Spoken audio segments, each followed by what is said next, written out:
The manufacturing of recycled plastic chairs is one of the clearest examples of how waste can become an industrial business. What is a used bag, a discarded wrapper, or a valueless piece of plastic to one person can be raw material for a factory. However, the process does not simply consist of gathering trash and melting it down. To manufacture a chair that is resistant, stackable, stable, and commercially attractive, the plastic must go through a precise technical chain. First, it is collected, separated, crushed, and washed. Then it is melted, filtered, turned into pellets, and formulated with additives. Finally, these pellets enter injection molding machines, where the material takes the definitive shape of the chair. Each phase determines whether the final product will be cheap, profitable, and durable, or if it will end up deforming before reaching the consumer.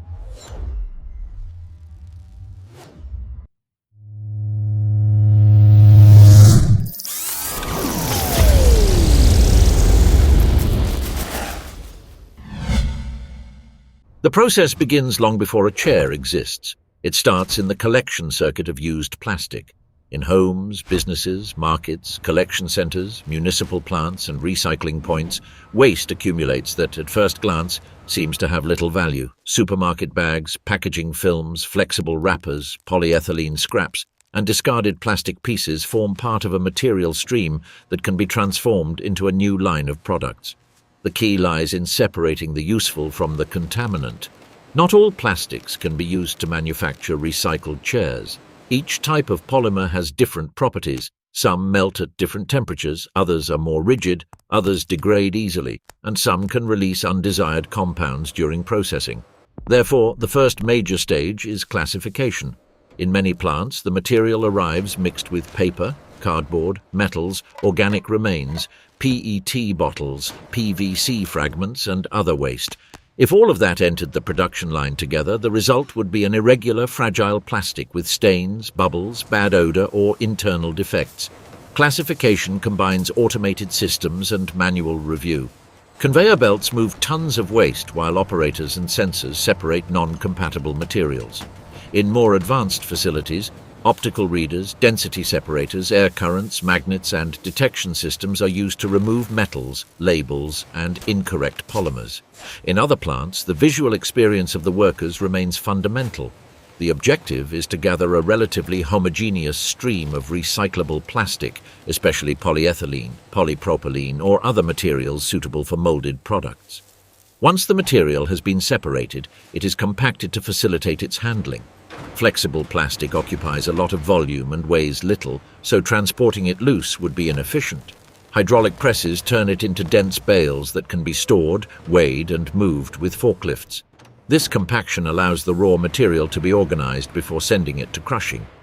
Crushing is one of the first important physical transformations. Large industrial mills cut the plastic into small and relatively uniform flakes. This size reduction fulfills several functions. It facilitates washing, improves drying, allows the detection of remaining impurities, and prepares the material for a more controlled fusion. An entire bag, a wrinkled film, or a large piece of plastic do not behave the same way inside an extruder. In contrast, when the material is turned into flakes, the contact surface increases and the process becomes more efficient. Afterwards comes a critical phase, cleaning. Recycled plastic does not arrive clean. It can carry dirt, grease, ink, food remains, adhesives, dust, sand, labels, and organic residues. If those impurities remain in the material, they will affect the color, odor, resistance, and appearance of the chair. For this reason, the flakes pass through industrial washers with hot water, detergents, mechanical agitation, and friction systems. The objective is to dislodge adhered dirt and separate everything that does not belong to the main polymer. In some lines, washing is carried out in several stages. First, a pre-wash is done to remove the coarsest dirt. Then, friction tanks are applied, where the flakes collide with each other and against internal surfaces to dislodge more persistent remains. Afterwards, they can pass through flotation systems where the materials are separated according to their density. Some plastics float, others sink, and this difference allows the elimination of contaminants that could not be removed manually. Once washed, the plastic must be dried. Moisture is one of the silent enemies of processing. If the flakes enter the extruder wet, the trapped water can turn into steam, generate bubbles, alter the fusion, and cause internal defects. That is why centrifuges, thermal dryers, and hot air currents are used. The material must be clean, dry, and uniform enough to enter the next phase. With clean and dry flakes, the second major stage begins, converting the recycled plastic into a stable industrial material. A chair cannot be manufactured directly from crushed waste without control. The machine needs a dosable, homogeneous, and predictable raw material. Therefore, the plastic goes through extrusion, filtering, formulation, and pelletizing. The flakes are introduced into industrial extruders. These machines function as large heated cylinders with internal screws that push, compact, and mix the material while it heats up. The temperature is applied progressively. It is not about burning the plastic, but about bringing it to a controlled molten state. If the temperature is low, the material does not flow well. If it is too high, it can degrade, change color, lose resistance, or emit undesired gases. Inside the extruder, the plastic begins to melt and mix. The flakes lose their original shape and turn into a viscous mass. This point is fundamental because it allows the detection and correction of irregularities. Even though the material has been washed, it can still contain small particles of dirt, label remains, fragments of other polymers, or microscopic contaminants. Therefore, the molten plastic passes through filtering systems. Filtering retains impurities that could cause failures in the chair. A hard particle trapped inside the material can become a weak point. A remnant of incompatible polymer can generate a brittle zone. A dark impurity can appear as a visible stain on the surface. In simple and cheap products, these failures may seem minor, but in mass production they multiply. A line that produces thousands of chairs a day cannot allow small defects to ruin entire batches. After filtering comes formulation. Here, the properties of the recycled plastic are adjusted. The recovered material can vary according to its origin, its age, its previous exposure to the sun, and its history of use. To manufacture resistant chairs, the plant can incorporate stabilizing additives, pigments, mineral fillers, impact modifiers, and protectors against ultraviolet radiation. Each component fulfills a specific function. Thermal stabilizers help the material withstand the heat of processing without degrading. Pigments provide color and visual uniformity. Mineral reinforcements can increase rigidity or reduce costs. Impact modifiers improve the ability to absorb blows without breaking. UV additives are especially important for chairs destined for the outdoors, where the sun can make the plastic fragile and brittle over time. In some cases, the recycled plastic is mixed with a proportion of virgin material.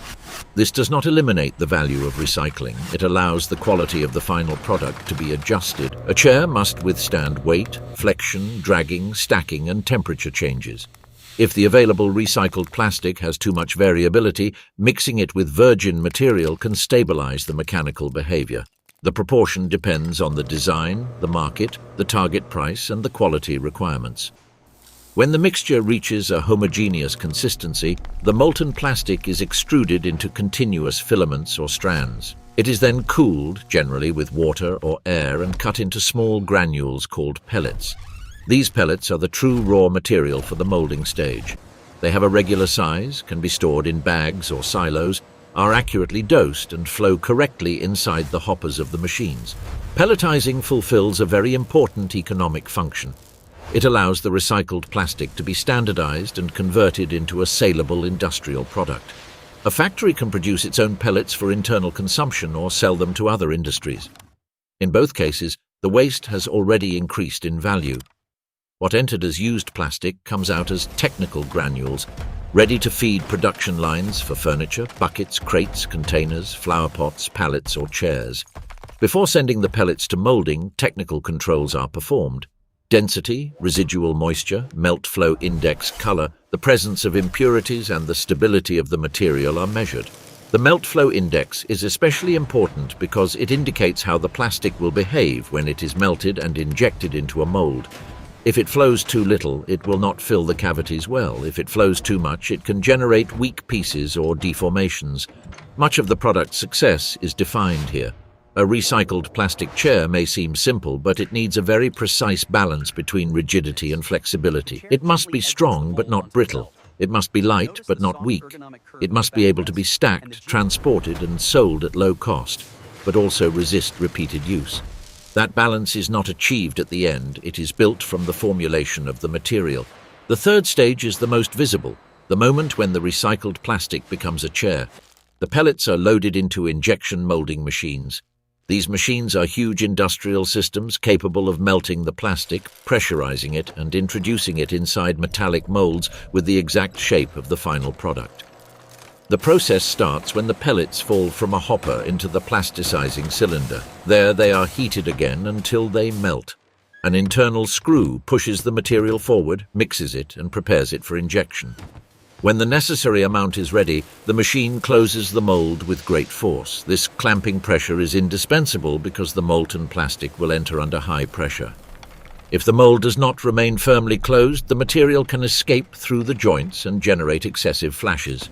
The mold is the heart of this stage. It is not a simple cavity in the shape of a chair. It is a piece of precision engineering. It contains channels through which the plastic flows, cooling zones, air vents, textured surfaces, internal reinforcements, calculated thicknesses, and ergonomic details. Each curve of the backrest, each lower rib, each leg, each edge, and each support zone are designed to balance comfort, resistance, aesthetics, and ease of production. When the molten plastic enters the mold, it must fill the entire cavity without leaving voids, weak lines, burned zones, or incomplete parts. To achieve this, the machine controls temperature, pressure, injection speed, and compaction time. Poor regulation can produce visible or internal defects. If the material enters too cold, it may not fill the mold well. If it enters too hot, it can degrade or generate marks. If the pressure is insufficient, the chair will have weak points. If the pressure is excessive, deformations or internal stresses may appear. Once the mold is full, cooling begins. The plastic solidifies while maintaining the shape of the cavity. This phase must be fast to maintain productivity, but not so abrupt as to compromise the structure. When the piece reaches the necessary rigidity, the mold opens and an ejection system pushes the chair out. In seconds, a new complete unit appears. However, the freshly molded chair is not finished yet. Although it already has a shape, it can retain internal heat and stresses generated by the pressure and cooling. That is why it goes through a stabilization stage.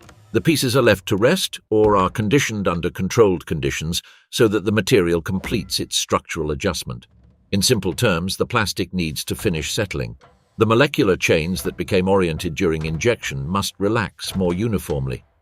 If this does not happen, the chair can deform over time, especially under load, heat, or solar exposure. Afterwards comes the finishing. Flashes are removed, edges are checked, material remnants are cleaned, and the surface is inspected. Many chairs incorporate textures directly from the mold. These textures fulfill an aesthetic function but also a practical one. They help conceal small marks from the process, reduce slippage, and provide a more pleasant tactile feel. In some models, additional surface treatments are applied to improve scratch resistance, color uniformity, or protection against ultraviolet radiation. Visual control is more important than it seems. A chair can be resistant and functional, but if it presents stains, tone differences, irregular surfaces, or marks that are too visible, the buyer will perceive it as defective. In low-cost products, appearance remains decisive. For this reason, plants check color, brightness, texture, stability, and finish before approving each batch. Then come the performance tests. A chair must prove that it supports much more than its own weight. Static load tests are carried out, applying a weight superior to normal use for a specific time. This allows checking whether the legs, the seat, and the backrest maintain their shape without sinking or fracturing. Impact tests are also done, where the piece receives blows or sudden stresses that simulate falls, abrupt movements, or intensive use. Another important test is fatigue. In this trial, the chair is subjected to repeated cycles of loading and unloading. The reason is simple. A chair does not always fail due to an extreme load, but due to thousands of small, accumulated uses. Every time someone sits down, stands up, moves, or drags it, the structure receives stresses. The fatigue test helps detect weak points that do not appear in a quick review. Dimensions are also verified. In mass production, small variations can cause problems. If a leg is slightly deviated, the chair can wobble.